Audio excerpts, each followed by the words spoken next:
tendo a presença de todos que estão chegando agora, né? Nosso muito obrigado, porque a gente sabe o quanto o tempo de vocês é importante, né?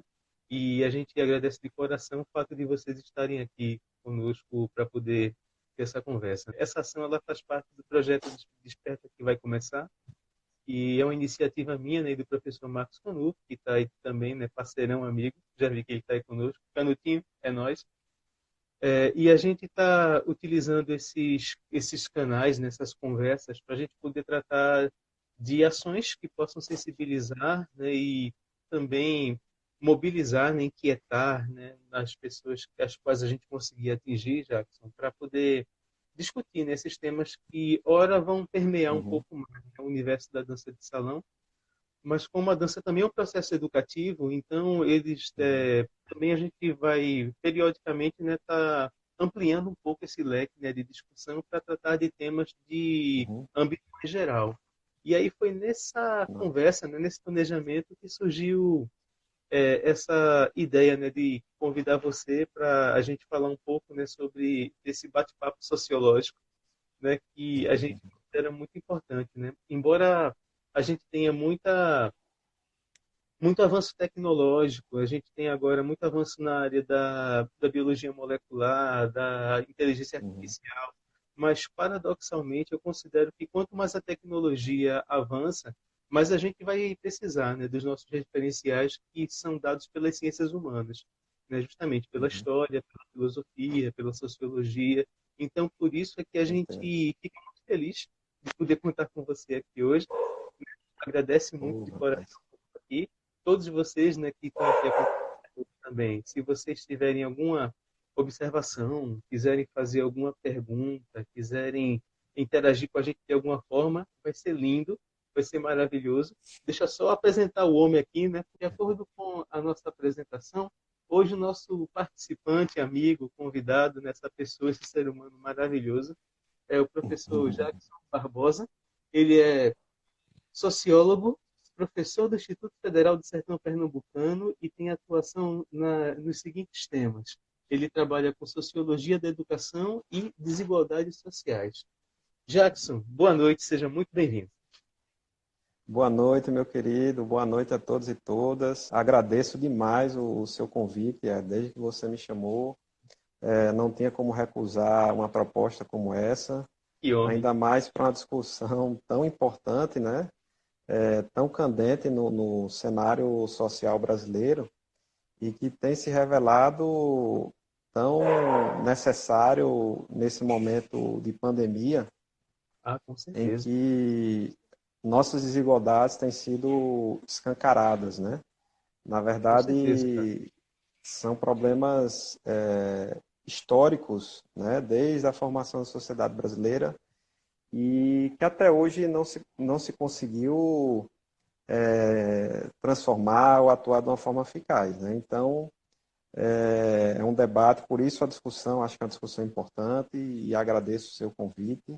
E é sempre um privilégio estar discutindo aqui com você essas É isso, eu que questões. agradeço. Também agradeço aí a participação de todos nesse sábado à noite, dividindo um pouco do tempo de vocês com a gente. Espero que a conversa de hoje acrescente um pouco. Com certeza, vai, desde já, eu já estou me sentindo contemplado aqui, né? Tanto pela sua presença, como pela de todos, né, que estão nos acompanhando agora. Né, mais uma vez, nosso muito obrigado. O tema que a gente vai discutir hoje ó, é educação e transformação, possibilidades e desafios no Brasil. Como vocês podem ver, é um tema que é muito pertinente, né, por tudo que a gente está vivendo, por todo o processo de construção histórica, né, da educação. Apenas tentar socializar com vocês alguns insights, algumas coisas que nós julgamos que sejam importantes de acordo com a nossa vivência. E antes disso, eu queria só fazer um breve introito aqui. Jackson, desde criança, por exemplo, eu vou dar o meu exemplo para poder contextualizar melhor a situação, né? Desde criança, né, eu já me pego em algumas lembranças, né, de que eu ficava brincando com remédio vencido. Aí eu tentava misturar com água de lavar roupa, minha mãe nem gostava muito dessa parte. Né? É assim, era um negócio louco, porque eu tentava ver se eu criava um monstro, né? Na minha inocência de 4, 5 anos. Então, hoje, né, homem feito, professor, cientista, etc., eu percebo que essa veia científica sempre esteve presente, né? Então, claro que depois isso foi se somando às contribuições, às referências que eu fui adquirindo, mas essa coisa de ser cientista sempre me acompanhou, sabe? E aí eu pego É. esse contexto para te fazer a seguinte pergunta, né? Por que a sociologia, cara? Como é que foi que surgiu isso? Então, Ed, é bacana a sua história, eu não sabia dessa curiosidade, Ah, né? depois E tem mais, depois. depois eu quero saber mais. Pois é, e eu acho que eu fui levado à sociologia. Eu Uhum, não busquei a sociologia desde o do começo, até porque em minha família eu não tinha nenhum sociólogo, uhum, né? E, portanto, não tinha nenhuma referência que me levasse a isso. E eu acho que muita coisa, né, a psicologia explica, né? Eu sei que desde cedo eu também tive uma curiosidade muito grande para o mundo, né? Não só para as ciências humanas, mas para ciências exatas também. André. Então, isso, a curiosidade também move, uma pitada de curiosidade move um bom cientista, né? E talvez um pouco da minha própria criação, sabe? Da minha socialização, das referências que eu aprendi desde cedo dentro da minha família, né? Com os meus avós. E talvez tenha me levado para esse caminho, sabe? E é de forma que essa escolha não foi tão fácil, mas foi uma escolha autônoma, né? Em que ninguém interferiu. Mas eu acho que o que me move hoje, olhando para trás, é justamente a vontade e o desejo de justiça social e de luta contra a desigualdade, né? Eu acho que isso foi um dos principais fatores. Mas o fato é que durante o meu percurso, né, na minha graduação, eu digo que eu só me encontrei de fato totalmente nesse campo quando eu comecei a ensinar, né? Entendo. Quando eu comecei a dar aula, né, ter contato com os meus alunos, e eu acho que hoje essa é a grande fonte de inspiração que eu tenho, né? São os meus alunos, poder Uhum. intervir com eles no mundo de alguma forma e poder, a partir desse meu conhecimento que eu vou adquirindo, estar bem preparado intelectualmente para lidar com os desafios históricos que estão postos. É mais ou Uhum. menos essa a história. Uma coisa que me chamou a atenção e que eu queria te perguntar também, que eu estava fazendo um levantamento das pessoas que serviram como referencial, né, que acabaram influenciando na minha formação. E eu, curiosamente, percebi que mais de 90% das pessoas que foram marcantes para a minha formação foram professores. Né? Maravilha. Contigo foi assim também? Como é que foi essa construção de referências para ti? Eu acho que teve um papel marcante, sim, de alguns professores, né, nesse percurso, nessa escolha. Nunca é apenas um fator, né, que leva a isso, mas é todo um conjunto. Mas eu tive alguns professores no meu ensino médio, sobretudo um professor de história, que eu me lembro ainda hoje, e que me inspirou muito, né, para caminhar para essa área. Uhum, E é por isso que hoje também eu ainda gosto muito de história, né? E, na verdade, um bom profissional, ele busca dialogar com outros campos de saberes, né? Como você bem sabe, e eu acho que você é um cara fantástico porque sempre está buscando isso, né? E na minha universidade também eu tive professores e professoras excepcionais e que me servem de referência até hoje, né? E eu acho que isso serve de exemplo para a gente para que as pessoas, né, valorizem, para que a sociedade valorize mais o papel do educador, né, e o poder de transformação que ele tem na sociedade, né?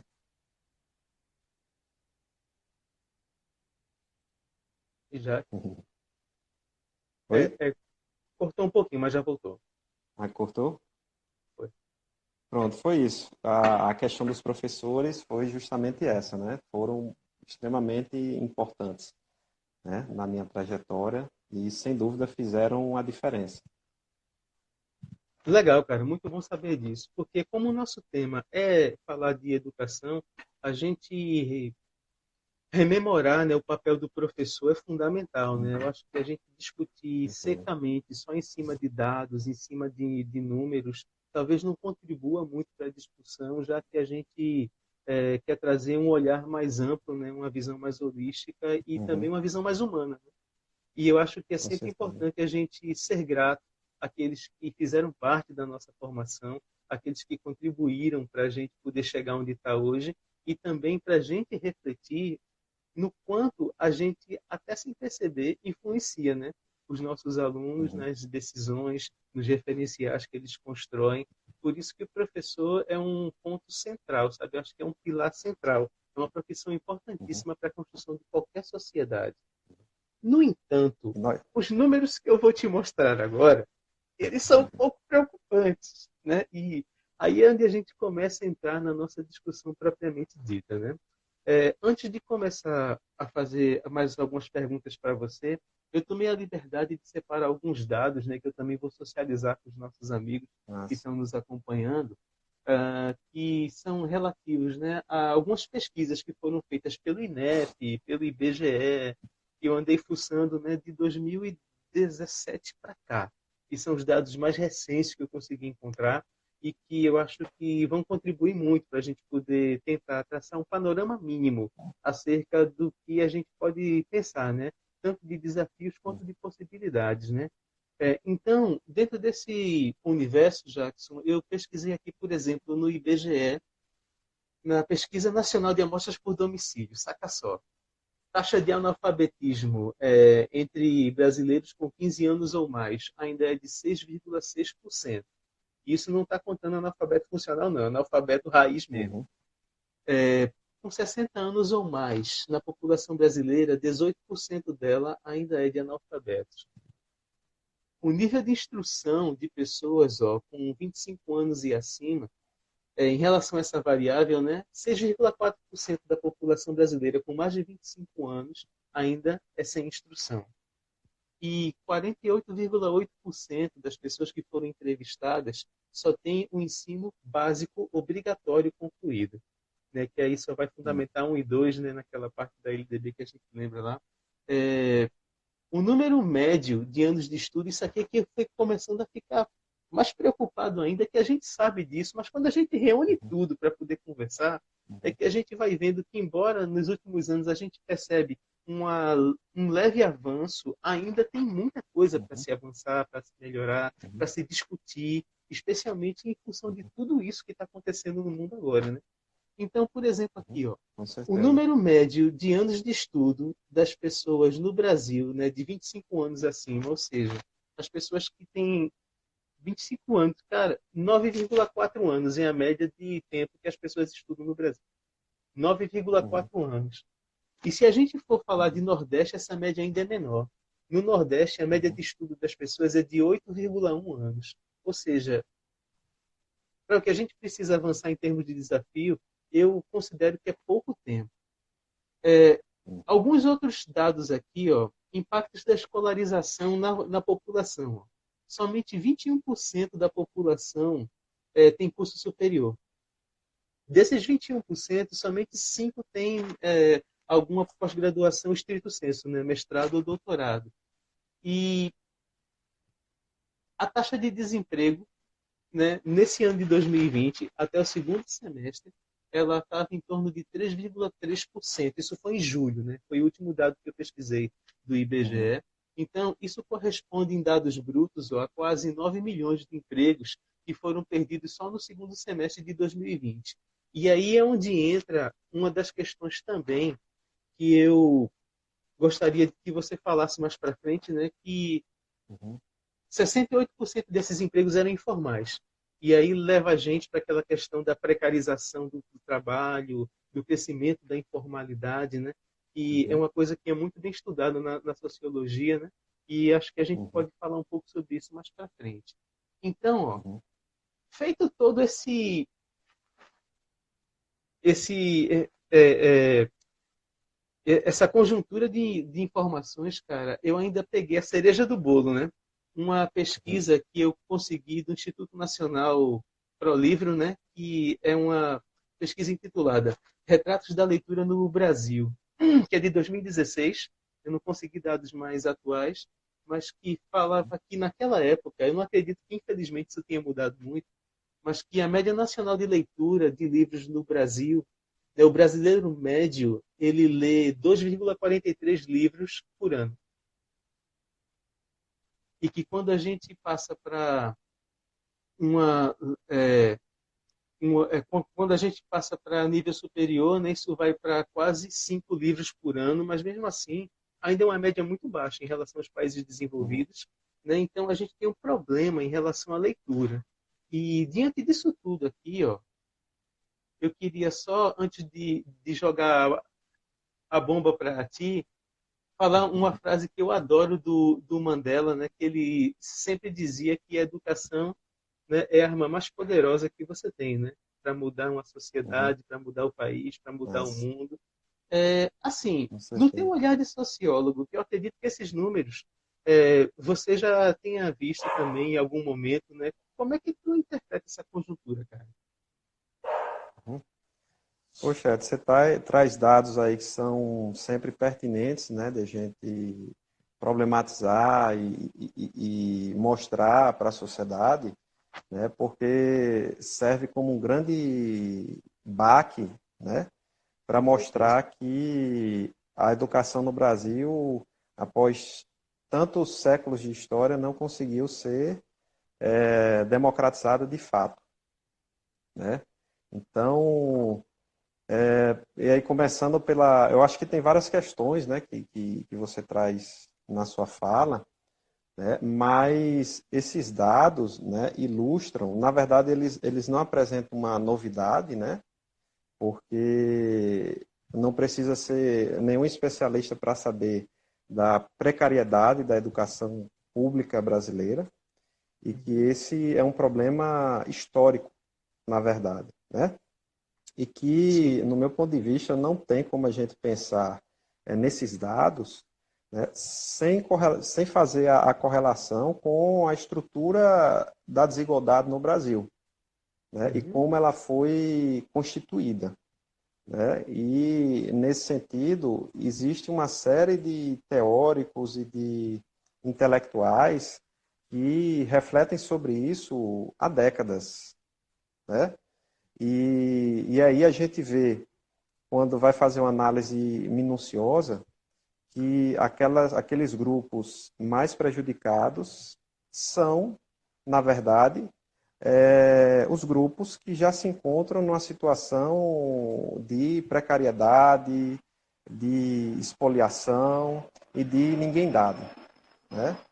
Então, a meu ver, esses dados ilustram que as desigualdades na educação elas são reflexo, né, da estrutura de desigualdades na nossa sociedade. Né? E aí é importante a gente entender como essas desigualdades foram constituídas no Brasil. Né? Sim. Quem, quem, quem é, na verdade, o povo brasileiro? Né? Que muitos políticos, principalmente, demagogicamente, utilizam essa designação. E aí eu resgato um pouco da análise que o Darcy Ribeiro, grande antropólogo, Grande Darcy. político, escritor brasileiro, faz sobre a Constituição do Brasil. Né? Inclusive Uhum. tem uma frase do Darcy Ribeiro que resume muito bem, né, essa questão que a gente está discutindo, quando ele fala que a crise na educação no Brasil, na verdade, não é uma crise, é um projeto. né? Quer dizer, a educação, a precariedade da educação pública no Brasil pode ser interpretada como um projeto político, né? Como um projeto econômico, né? É de legitimação de uma sociedade iníqua e de reprodução dos privilégios, né? Então, aí a gente remete a toda uma discussão sobre a elite brasileira, quem é a elite brasileira, como ela se reproduziu ao longo do tempo, como a nossa elite ela é astuta e ela cria estratégias, né, de antecipação, né, para se manter no poder, aquilo que o grande sociólogo Florestan Fernandes chama de contra-revolução permanente, né? Uhum. Então, a gente tem uma sociedade que foi construída em cima da desigualdade e que, basicamente, nossa educação, né, ela foi pensada como forma de reproduzir essas desigualdades. O sistema educacional brasileiro, quando ele começa a ser pensado pela primeira vez, né, já no final do século XIX, durante o movimento republicano, existe um documento, inclusive, do Rui Barbosa, né, que era um deputado à época, em que fez um projeto para a organização do Sistema Nacional de Ensino, em que basicamente a função da educação seria resolver os problemas ou as questões sociais que surgiam naquela época. Uhum. Né? E vamos lembrar que é justamente esse período em que ocorre a abolição da escravidão, né? Em 1888. Né?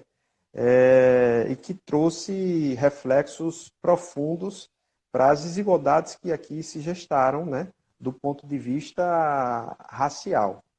Né? Então, essa população, né, deserdada, né, ela foi vista como um grande problema e que a educação cumpriria justamente esse papel, essa função de um sistema que seria responsável por integrar esses grupos marginalizados, os delinquentes, os criminosos, os chamados menores abandonados. Né? Então, esse exemplo ilustra muito bem como a educação no nosso país ela foi pensada, né, para resolver determinados problemas sociais de nossa desigualdade, né, e que podemos fazer vários paralelos hoje em dia. Né? Existe um discurso que é muito reproduzido, né, sobretudo por políticos demagogos e por parte do senso comum, né, que é justamente o bordão: escolas cheias, cadeias vazias. Ou seja, Verdade. costuma se jogar toda uma responsabilidade para a educação como se ela fosse resolver vários problemas extremamente complexos da nossa desigualdade. Né? Fosse o santo E graal da esse coisa, né? discurso, exatamente, enquanto a educação precisa ser pensada enquanto um espaço de se educar, né, de fato, do ensino, né, e, Uhum. sobretudo, um espaço de humanização e de transformação social. Inclusive, eu acho que esse é o mote da nossa conversa. Né? Com Eu acho certeza. que super importante que a gente resgate esse significado mais básico e elementar que a educação tem, que é justamente o seu poder de transformação social, é justamente o seu poder de humanização das pessoas em busca do ser mais, como diz o educador Paulo Freire. Né? Então, essas são algumas questões que a gente pode pensar inicialmente. Com certeza, só isso aqui acho que já dava um colóquio todo, né? Mas foi muito bem colocado, cara. Teve alguns comentários do pessoal, né, que eu estava prestando atenção na sua fala, né? Adorando aqui, tava só eu, meu irmão, o cara sabe demais, velho. Aí, né, teve uma fala do Joselito, que está acompanhando a gente, sobre essa taxação de livros também, né, que numa situação dessa que a gente deveria facilitar o acesso ao conhecimento, né, e infelizmente talvez esse não seja o pensamento, né? E é uma pena. Teve outro pensamento também, né? Outra colocação muito legal da Andréa, na verdade, três, né, Andréa? Estou acompanhando, viu? Ela falou sobre essa questão de que realmente, né, ela também considera. E Andréa, galera, é uma professora excepcional, né? De literatura e língua portuguesa. Ah, Então, ela de que a taxa de leitura é baixa, ela também coloca de forma muito acertada, né, de que a escola é um microcosmo que reflete, né, o macrocosmo da sociedade. Então, a gente está passando ali, né, um reflexo do que acontece na sociedade. Tem ainda mais coisa aqui que o pessoal está colocando, eu estou vendo, viu? Isso, né? Que aqui Joselito está colocando. O Rui Barbosa mandou queimar documentos referentes à escravatura, né?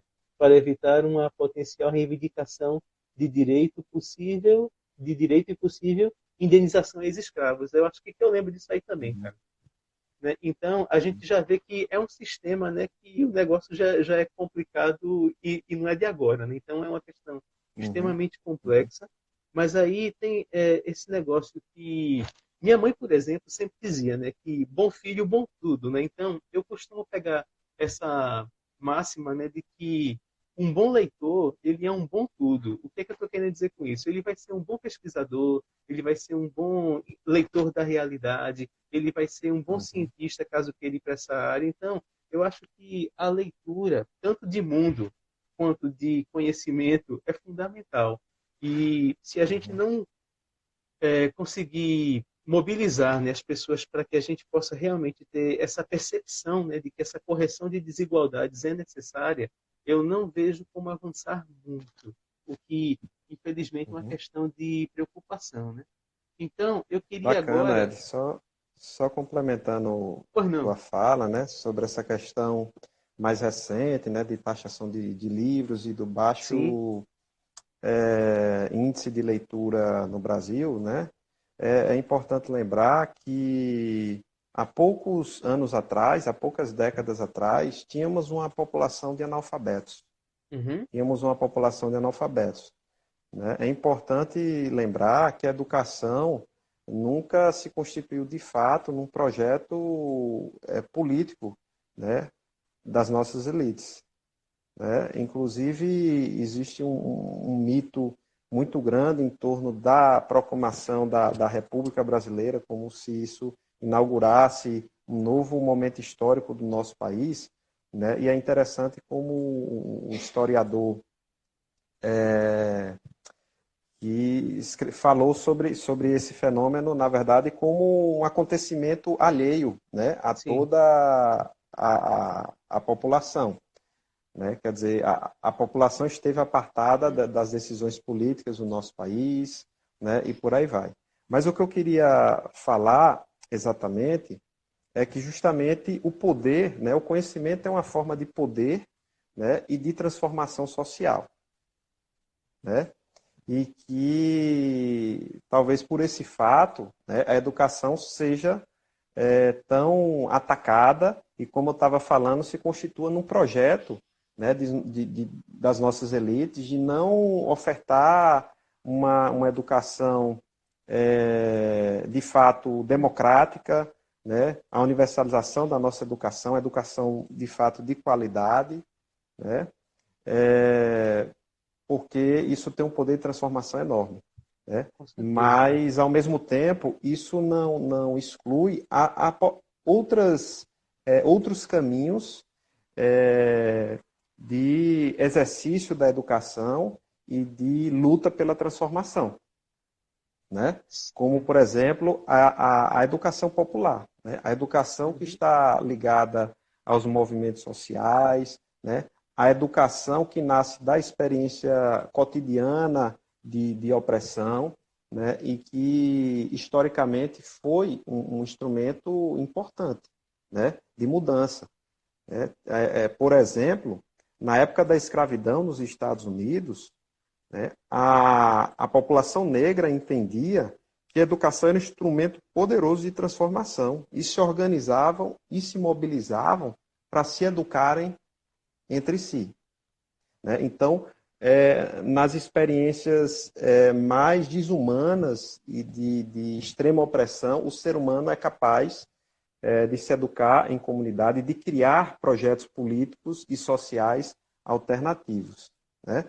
Então, é importante a gente resgatar esse caráter Sim, crítico da educação, né? Porque é importante a gente problematizar que tipo de educação a gente está se referindo, né? Porque quando a com educação não é certeza. crítica, quando a educação ela não é humanizadora, ela se torna uma forma de opressão também.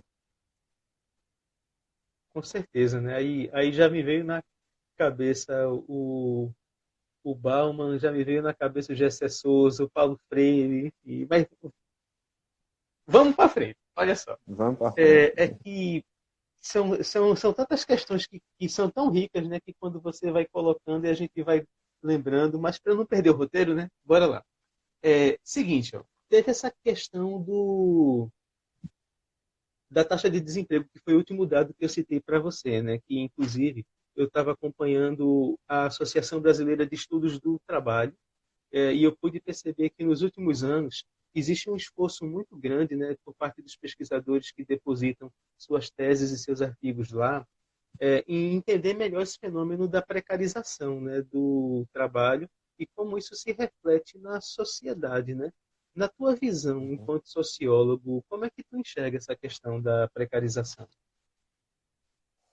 Cara, a questão da precarização, no meu ponto de vista, e aí a sociologia do trabalho é um campo extremamente vasto, essa discussão é antiga, que está nas próprias origens, né, da sociologia enquanto ciência, Uhum, e existe uma série de autores que se debruçam sobre essa temática. Eu destacaria aqui o Ricardo Antunes, que é uma das maiores referências sobre esse tema no Brasil, uhum, e que quem tiver mais curiosidade pode se aprofundar, né? Eu entendo o fenômeno da precarização enquanto um reflexo, né? Um reflexo nas relações, na nova morfologia que as relações de trabalho vêm assumindo, a partir de um processo chamado de reestruturação produtiva. Ou uhum, seja, o capitalismo surge dentro da sociedade moderna como o principal modo de produção econômica, sim, né, e que tem relações de trabalho, tem uma configuração bem específica e que surge com a configuração bem específica e com o decorrer do tempo ele vai buscando formas de reestruturação e de reconfiguração, né? Então, num primeiro momento, já ali no começo do século XX, principalmente, existia aquele modelo de trabalho mais tradicional, o Fordismo, o Taylorismo, né? Baseados com um modelo de relação de trabalho bem específico, uhum, né? E aí isso também dava margem a demandas específicas por parte dos trabalhadores. Então, jornadas menos exaustivas, né? Aumento de salários, né? E uma série de questões trabalhistas. A exemplo, aqui no Brasil, da CLT, que é e produto Vargas, né, lá. da era Vargas, Isso. e outra série de conquistas trabalhistas que vem dessa época. A reestruturação produtiva na década de 70, ela reconfigura a forma de produzir e do capital se organizar, né? Então, basicamente, isso alia a descoberta, a ascensão das novas tecnologias da informação e da comunicação que passam a ser integradas aos processos produtivos, né? E pouco a pouco a mão de obra vai deixando, a força de trabalho vai deixando de ter esse papel mais clássico, né? E passa a ocupar novas posições de subordinação dentro desse esquema, né? Então, o trabalho precário, o trabalhador precário representa justamente essa nova morfologia do trabalho, que é Uhum. justamente o trabalhador de serviços da era digital, né? Então, o Ricardo Antunes, inclusive, fala que dentro desse, desse, desse momento, né, em que o desemprego, na verdade, é estrutural, ele não é uma casa, ele faz parte da estrutura produtiva do Uhum. sistema, né, que precisa de um exército de reserva para atender prontamente, né, a sua demanda e assim poder gerar um mais valor, né? Então, o trabalhador, o representante maior é justamente o trabalhador de serviços, né, da era digital, né? Porque o setor de serviços ele vem crescendo de forma avassaladora e, de certa forma, ele vem dominando boa parte das relações produtivas no sistema capitalista, né? E aí, de forma que hoje se fala num privilégio de ter um emprego. Quando você traz esses dados da informalidade, em que a maior parte da população economicamente ativa no Brasil está numa situação de informalidade, é porque o emprego se tornou um privilégio, né? Uhum. Mas é um emprego extremamente precário, né? Vai Entendo. ser aquele trabalhador intermitente, vai ser aquele motorista de Uber, vai ser o entregador de aplicativos, né? Vai ser o operador, operadora de telemarketing, né? Então, essa é a Enquanto face durar, do né, o trabalhador telemarketing. enquanto durar, né? Porque vem sendo substituído por novas formas Isso. de trabalho, né? E, e aí tem toda uma discussão em torno desse campo, né, que é interessante para a gente pensar, e correlacionar também com a educação. De que forma a Com certeza. educação se encaixa dentro desse panorama? De forma que muitas vezes a educação acaba se tornando refém de um projeto político e econômico que tem um objetivo claro de alimentar o capital, né? Então, são algumas questões aí para a gente refletir sobre o caráter, algumas tendências na educação, né? E só isso por si daria só um dia todo a gente discutindo, né? É. Eu fico pensando muito no ludismo, né, quando teve na época da Revolução Industrial do século XIX, e fico pensando no que a gente está passando hoje, né? E o que me faz pensar, né? E aí, claro, né, como leigo, né? Porque por mais que a gente lê, né, tem que ter a humildade de admitir que não é da área, então é a visão apenas de um leigo, mas a impressão que eu tenho é que nessa conjuntura é que a educação deveria ser mais valorizada ainda, porque a cada onda tecnológica é normal, né, historicamente, que a gente tem extinção de alguns postos de trabalho e surgimento de outros, né, de outras funções. Agora, quando a gente não prepara a população para ela ter condições de pelo menos almejar, engajar-se nessas vagas que estão surgindo, aí é onde está o problema, né? Um dos que eu Uhum, vejo, né, claro, né? E por isso é que é tão premente, né? Por isso que eu acho que é tão urgente a gente discutir que modelo de educação, que recomendações a gente daria para que as pessoas possam, né, dentro das suas condições também, tentar minimizar esse impacto, né, negativo de toda essa conjuntura. E por isso que eu uhum, pedi, né, que você viesse aqui trocar essa ideia comigo, porque é um tema que é muito atual, cara. E acho que a uhum, gente ainda vai ter que uhum. marcar outra, porque pelo que eu estou vendo não vai dar tempo. Então, eu queria novamente É agradecer, né, massa. quem está com a gente até agora aí, ó, pela paciência, por estar aqui interagindo. Se tiver algumas perguntas, dizer se eu estou falando muito ligeiro, né, que às vezes, né, eu fico me agoniado e... Aí, olha só, outra coisa que eu queria te perguntar, cara, é o seguinte, ó, quando eu citei a quantidade de livros, né, então a gente falou sobre isso daqui, no cenário, né, de como professor, como é que tu vê esse desafio, né, da gente ter, por exemplo, um cenário que alguns filósofos chamam de época da pós-verdade, né, onde a gente precisaria de pessoas extremamente preparadas para poder ter uma visão crítica da realidade, né, baseada no método científico, baseada na leitura crítica dos fatos e não se ater a opiniões infundadas. Como é que tu vê essa questão, né, da gente ter uma era onde as pessoas têm tanta dificuldade de ler, numa época em que elas deveriam ler? Né? Tu, como professor, Uhum, qual é a tua visão? E para mim é um desafio uhum, tremendo. Estimular meus alunos a uhum, ler, a querer gostar de ler, não só sobre biologia, mas ter uma leitura de uhum, mundo, né? Qual é a tua visão uhum. de professor a respeito disso? Cara, extremamente perigoso, né?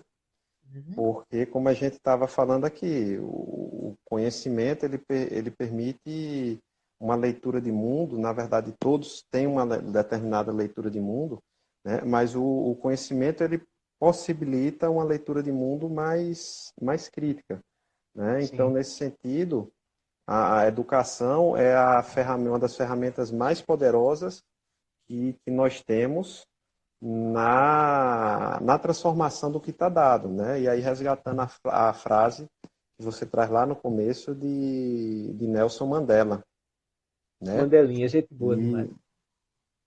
E inclusive ele tem outra frase interessante que eu acho bacana, que ele diz que ninguém nasce odiando, né? Ninguém nasce odiando por questões de cor, de religião, Com certeza. né? Mas da mesma forma que as Especialmente, pessoas aprendem a odiar, né?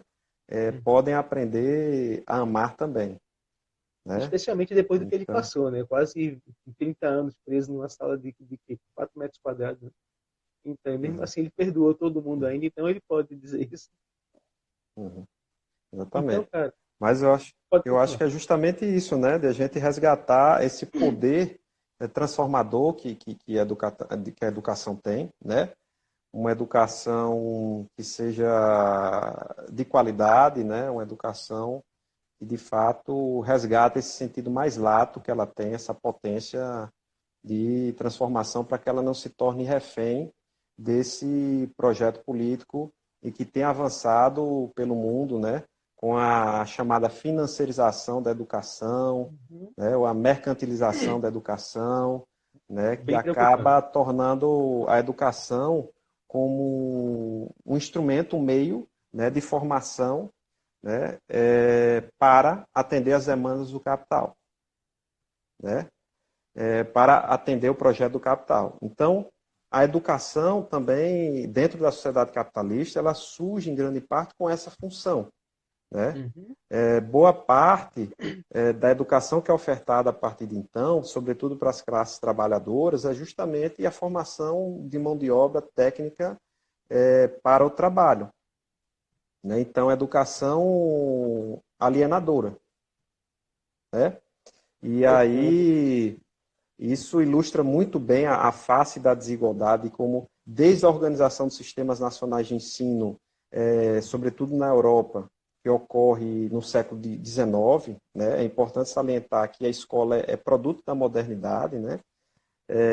E a organização dos sistemas nacionais de ensino é produto também da sociedade burguesa e capitalista, e desde do começo, né, em que a educação surge como a escola surge como tendo uma missão redentora, né, para a humanidade, ficou evidente que ela não seria capaz de atingir esse potencial, porque a desigualdade era inerente à estrutura dessa desigualdade, dessa sociedade, né?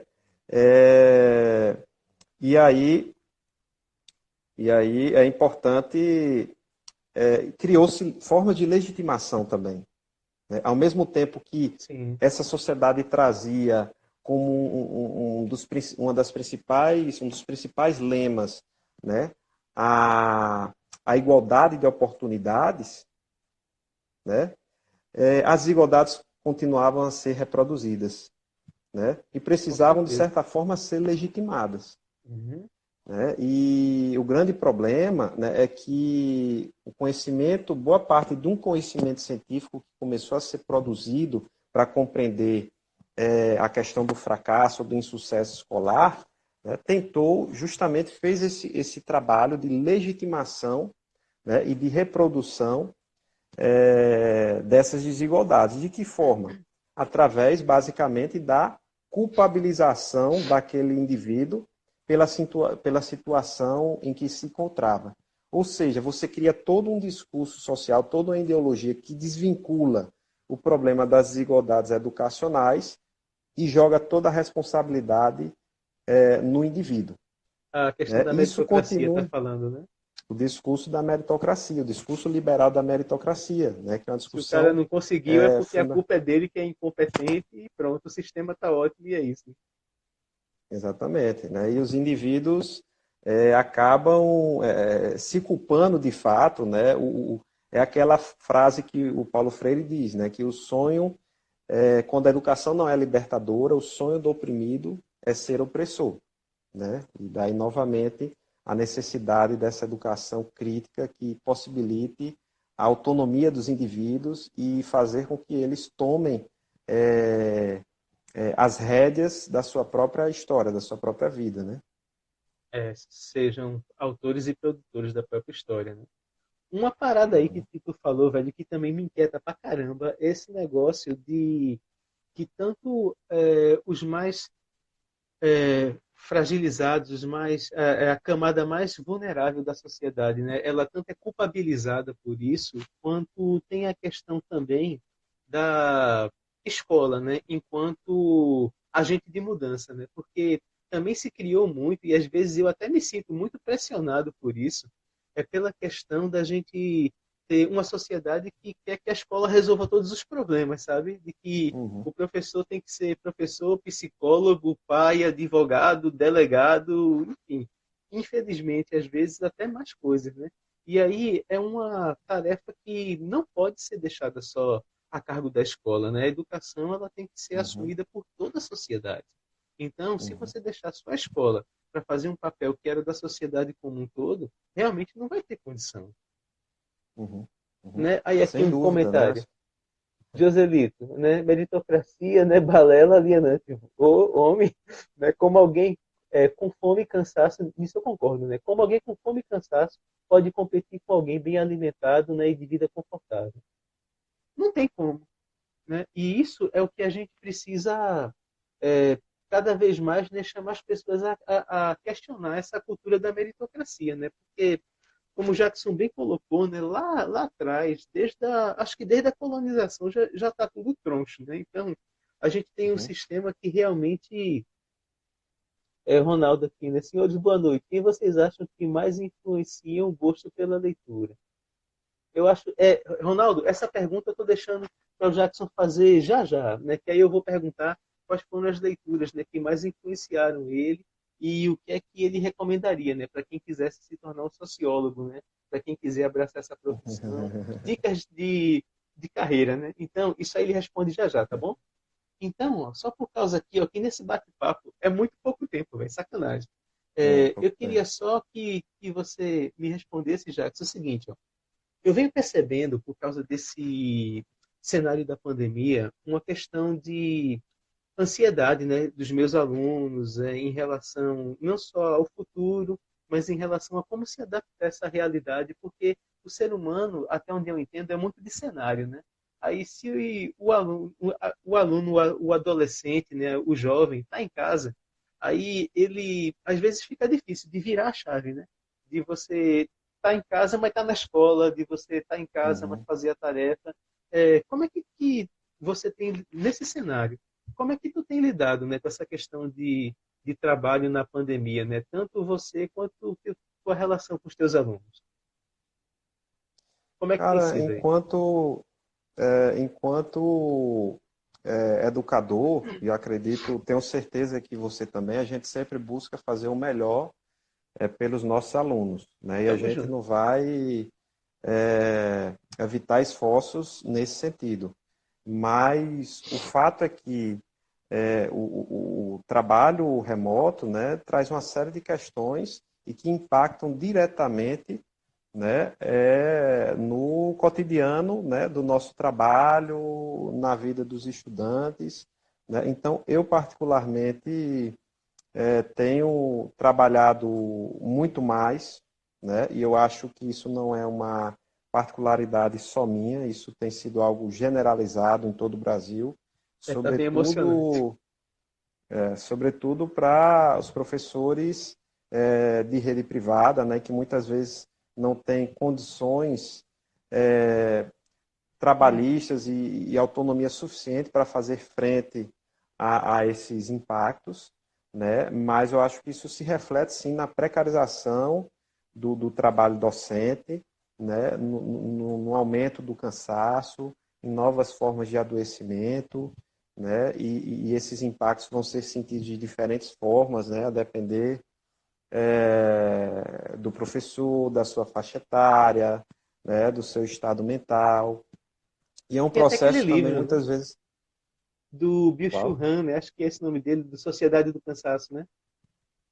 Já Sim, ouviu sim. falar? Ele trata exatamente Já, sobre já, isso. sim. Pronto, É. foi mal, continuei.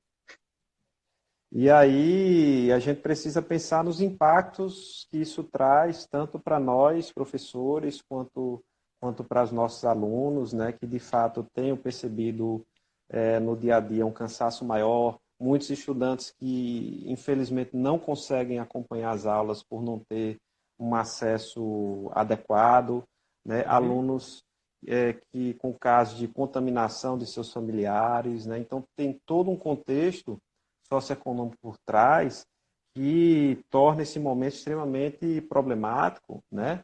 E isso em todo o Brasil, eu diria, e uhum. o que traz uma urgência de se refletir, sabe, sobre os rumos e as decisões que nós estamos tomando, no sentido Entendo. de se de fato, né, a gente está conseguindo ofertar educação de qualidade, se de fato os alunos estão conseguindo, que frutos a gente está tirando desse processo, sabe? Então, é necessário um olhar mais cuidadoso e que vá além, né? Eu Uhum. acho que isso é o mote da nossa discussão aqui, que vá além de interesses econômicos e de projetos políticos que, que na maioria das vezes, estão distantes da realidade do povo brasileiro. Entendo. Deixa só eu voltar aqui, Jackson, para a pergunta do Ronaldo, né? Que eu acho que eu entendi errado aquela hora. Né? Deixa eu repetir de novo. Senhores, boa noite, né? Quem vocês acham que mais influencia o gosto pela leitura? Se eu entendi direito a pergunta, Ronaldo, você está falando isso de forma geral? Quem mais influencia nos alunos, nos jovens, é isso? Ou quem mais influencia os alunos hoje? E isso resulta nesse não gosto pela leitura, né? Porque talvez eu gostaria de inverter um pouco a pergunta, porque talvez se isso for voltado para questão de educação, de formação de jovens, talvez, meu amigo, eu acredite e gostaria de ouvir Jackson, né? Que talvez a gente tenha hoje tanta coisa concorrendo com a leitura, porque hoje a gente tem vídeo, a gente tem rede social, a gente tem maratona da Netflix, então para quem tem acesso a essas coisas, né? Para quem pelo menos tem acesso a uma conexão, a atenção já fica tão dividida, tão fragmentada. Você tem, às vezes, acesso a coisas que já vêm mastigadas, embora não seja a informação ideal. Isso tudo acaba concorrendo com a leitura. Então, eu acho que, infelizmente, é um processo de concorrência mesmo, sabe? Que a gente tem que acaba atrapalhando. E como a gente ainda está aprendendo a lidar com essa era digital, às vezes os pais em casa também não tiveram o devido preparo para isso, para saber como orientar os filhos, para saber como regrar. Então, nesse sentido, eu acredito que se a gente não souber como lidar com essa sobrecarga de dopamina, né, que é o hormônio responsável pelo prazer, pela satisfação. Então a gente realmente pode ficar tanto com o cérebro sobrecarregado, como pode não desenvolver, né, esse hábito tão importante da leitura. Tá bom? É um ponto de vista, né? Aí, outra interpretação da tua pergunta, cara, seria realmente no caso de quem lê, né? Quem mais influencia o gosto pela leitura. Mas eu vou deixar o Jackson comentar essa primeira parte, que a gente tem um tempinho ainda, né? E eu já queria que nessa pergunta ele já falasse um pouco assim, né, sobre essa questão, né, de para quem quiser, por exemplo, né, conhecer um pouco mais sobre educação, sobre sociologia, para quem quisesse entrar nessa área, né, que caminho ele recomendaria? Diz aí, Jackson. Cara, que pergunta difícil, viu, Ed? Eu, Com eu relação à sei, primeira. a intenção é essa mesmo. Com relação à primeira pergunta a respeito da influência, né, na leitura, eu acho que é importante salientar que muitos brasileiros, de fato, sequer têm essa possibilidade, né, por estarem dentro de uma situação em que o acesso à cultura, né, e as artes e tantas outras questões que são questões mais abstratas, né, elas são interditadas enquanto um direito social, enquanto um direito relacionado à cidadania. Ou seja, temos uma gama de não cidadãos que sequer tem essa possibilidade, como você bem ilustrou aí nos dados que você trouxe, sobre taxa de analfabetismo, né, sobre taxa de exclusão, né, Ariano Suassuna batia muito nessa tecla, né, de que se der e é coisa que o importante. povo goste, né, o povo,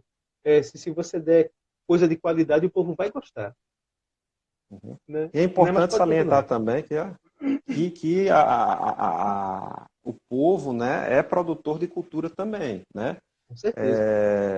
E de conhecimento. A gente está tratando de um saber erudito, acadêmico, mas que muitas vezes serviu como instrumento de dominação, né? Sim. E aí, com relação à segunda questão, né, de dicas e do que é preciso, que passos, né, para se aventurar nesse mundo da sociologia, eu diria que, primeiro, uma curiosidade, né, sobre o mundo, sobre as questões sociais, políticas, né, um sentimento de justiça, né, e de luta contra as desigualdades. Eu acho que isso também faz um bom sociólogo, sabe?